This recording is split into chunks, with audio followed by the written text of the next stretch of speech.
This charter battle between NASCAR and its teams will go nowhere if both sides want to guard their turf instead of build the industry. Greed and speed can both kill. NASCAR is saying it won't let its teams own charters permanently because it doesn't want to be on the line if the economy changes. Someone explain how that would work. If the industry goes bottom up, everyone with a stake loses, right?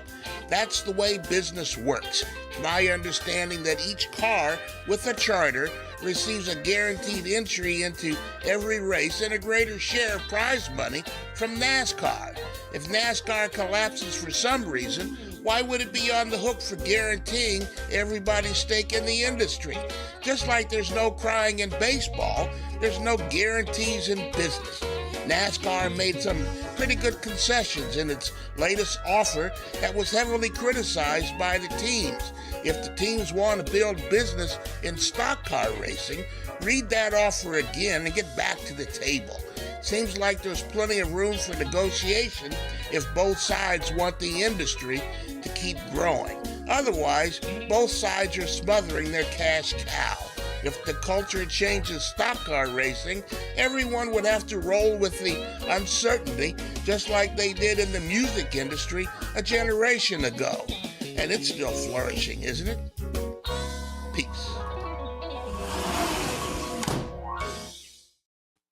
Your Statman Scat brought to you by good friends at General Tire. As I said earlier this hour, it is hot out there. Make sure you're rolling on a new set of rubbers from General Tire. Go to generaltire.com. I don't care what you got. Got yourself a big fat F-250 or a sports car. General Tire, passenger, minivans. General Tire has the tire for your ride. Go to generaltire.com. Playing off Statman Scat, what Denny Hamlin said, that he's tired of losing millions and millions, or he can't continue to lose millions and millions of dollars if the current charter system continues. Now, Statman, what you're saying in your scat is that you're not necessarily disagreeing with Denny Hamlin losing money. It's just that you feel that the offer that has been presented is closer than it has been over all the offers, and that Cup drivers should take a step back before claiming or making certain claims of where they see this going or not going? Yeah, the thing that got me a little bit riled was, I appreciate and respect Dale Jr. and the Dale Jr. download, but I heard him quoting Jim France that one of the reasons why NASCAR won't, give the charters permanently to the teams is that NASCAR feels responsible for the charters. And I'm thinking, wait a minute, that doesn't make sense at all. Or somebody's got to tell me how that makes sense. If they give them to the teams, then the teams are on the hook. Why should NASCAR be on the hook for something that somebody else owns? So to me, that sounds like a dance just to negotiate. That's why they need to get back to the table. The NASCAR said that they want to have cost caps. That's going to bring in private equity money because that's a place to make money if the costs are contained. And all this stuff about, Penske has a stake in IndyCar, so we should have a stake in NASCAR. That's a false flag. They need to get back to the table. All these are just ways to negotiate. And they need to get back in there. They say they have a good lawyer that understands labor law or business. So if he's buying these arguments, he doesn't understand at all. So am I hearing you correctly in that NASCAR claims ownership of these charters and they are just loaning them to the teams, but the teams see it as, no. You've given us these charters. We own them. We're the ones investing in them to make them bigger and better for the future. Well, it's almost the case. NASCAR says they own them and they'll give them to them for a long period of time. I think this latest offer is for 7 years and a 7-year option. But what NASCAR is saying is that if the industry goes down, if for some reason people start looking at other things besides NASCAR on TV and streaming changes and all the other false flags that are out there, then they'd have to be responsible for paying the teams some money that would be in the charters. And I'm thinking, if you give the charters to the teams, then they're responsible for it. And if they lose millions, then that's their problem. It ain't NASCAR's problem. Right now, they've got a team that is a championship team that's shut its doors in Stewart Haas. And was it Furniture Row, I think, is shut its doors. So they got championship teams that are going down the tubes.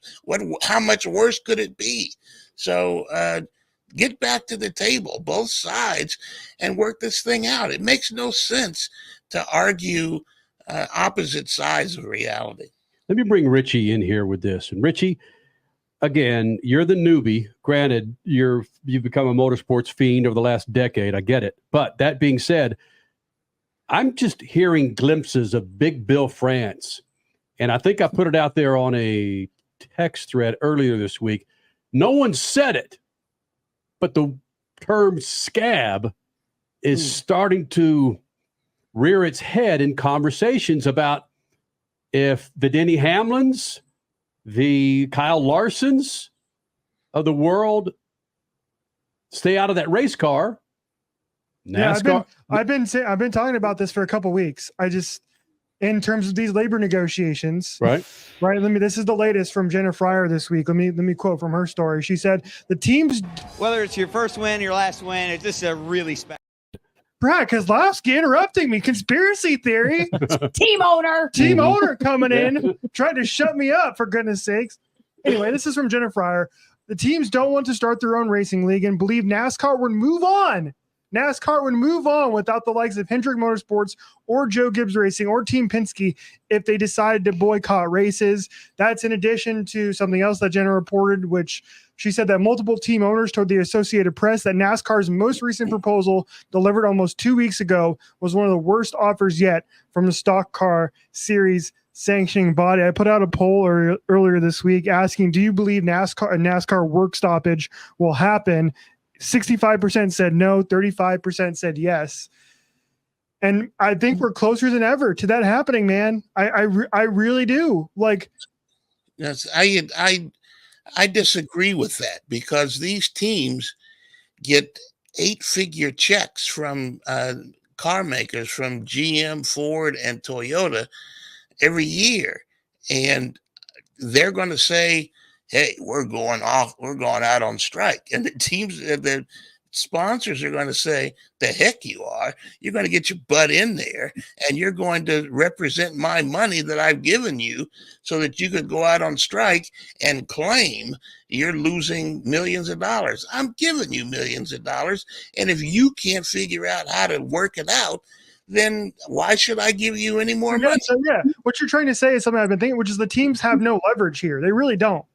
Between sponsors and NASCAR having that kind of monopoly between the tracks that they own, and essentially trying to say that they own the charter. So the teams don't really have any leverage here. And the TV revenue. And the TV revenue too as well, which is split a lot differently.